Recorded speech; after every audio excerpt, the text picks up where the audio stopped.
Shewale एंटरप्राइजेसच्या electronic व home appliances दुकानाचे भव्य उद्घाटन उत्साहात संपन्न। पाली प्रतिनिधी सुधागड तालुक्यातील पाली शहरात शेवाळे एंटरप्राइजेस या इलेक्ट्रॉनिक व होम अप्लायन्सेसच्या आकर्षक व सुसज्ज दुकानाचे भव्य उद्घाटन सोहळा 2 ऑक्टोबर रोजी उत्साहात पार पडला। या उद्घाटनाचा मान खासदार सुनीलजी तटकरे यांच्या हस्ते फीत कापून करण्यात आला।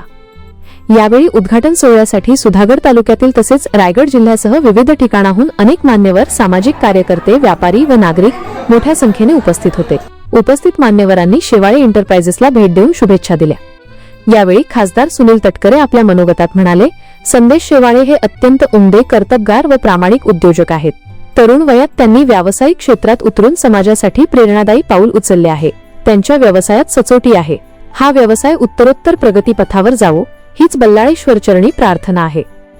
शेवाळे एंटरप्राइजेस या ठिकाणी नामांकित कंपन्यांच्या अत्याधुनिक इलेक्ट्रॉनिक वस्तू, घरगुती उपकरणे व विविध आधुनिक सुविधा ग्राहकांसाठी उपलब्ध करण्यात आल्या आहेत। ग्राहक केंद्रित सेवा व वाजवी दर ही या दुकानाची जमेची बाजू ठरणार आहे। दिवसभर मान्यवर, व्यापारी, ग्राहक व नागरिक यांनी उपस्थित राहून शेवाळे एंटरप्राइजेसला भेट दिली। शुभेच्छांचा वर्षाव होत असताना उद्घाटन सोहळ्याचे संपूर्ण वातावरण मंगलमय झाले होते।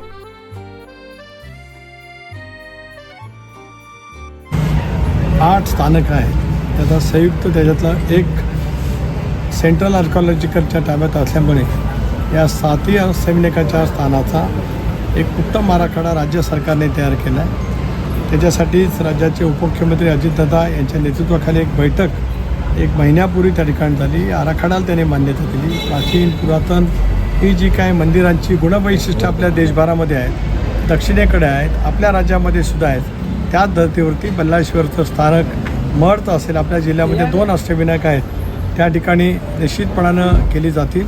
त्याचाही पाठपुरावा आम्ही सगळेजण त्या ठिकाणी करणार आहोत। आणि मग शहरातली पाण्याची योजना असेल, शहरातला बायपास असेल, हेही प्रस्तावात राज्य सरकारकडे आहेत, त्यालासुद्धा चालना देण्याचं काम विजयादशमीच्या मुहूर्तावरती मी पुन्हा एकदा पालिकरांना आश्वासित करतो। याला राज्य आणि केंद्र सरकारकडनं लागणारा निधी खासदार या नात्याने मिळवण्यासाठी माझ्याकडनं पूर्णपणाचे प्रयत्न।